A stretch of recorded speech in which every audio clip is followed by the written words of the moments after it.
இன்று உங்களை ஆசீர்வதித்து உங்கள் பெயரை பெருமைப்படுத்தி நீங்கள் ஆசீர்வாதமாயிருப்பீர்கள். இன்று காலை ஜபத்திற்கு தொடக்க நூல் 12:2. உனக்கு ஆசி வழங்குவேன், உன் பெயரை நான் சிறப்புற செய்வேன், நீயே ஆசியாக விளங்குவாய்.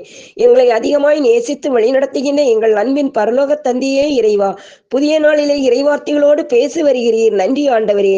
எங்கள் உடல் பொருள் ஆன்மா பாதம் தருகின்றோம். எங்கள் உள்ளத்தின் சிந்தனைகள், செயல்கள், எடுக்கும் முயற்சிகளிலும் நீர் எங்களோடு இருந்து அறிவிப்பு கட்டி நாங்கள் நடக்க வேண்டிய பாதைகளை தூய ஆவியானவரே எங்களுக்கு கற்றுத் தந்தரலும்.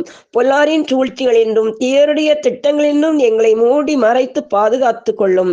இந்த தவ நாட்களில் நாங்கள் தான தர்மங்கள் செய்யவும், இல்லாதவர்களுக்கு உதவி செய்யவும், துன்பப்படுவதற்கு துணையாகவும், கவலைப்படுவர்களுக்கு ஆறுதல் அமைதியான நல்ல உள்ளத்தை எங்களுக்குள் உருவாக்கியருளும். இன்றைய நாளையும் பொற்கரங்களில் தருகின்றோம். எங்களுக்கு தூய ஆவியின் அபிஷேகம் பொழிந்து உமது ஒளி நிறைந்த பாதையில் வழிநடத்த வேண்டும் என்று இயேசுவின் பரிசுத்த நாமத்தை ஜபிக்கிறேன். ஆமென்.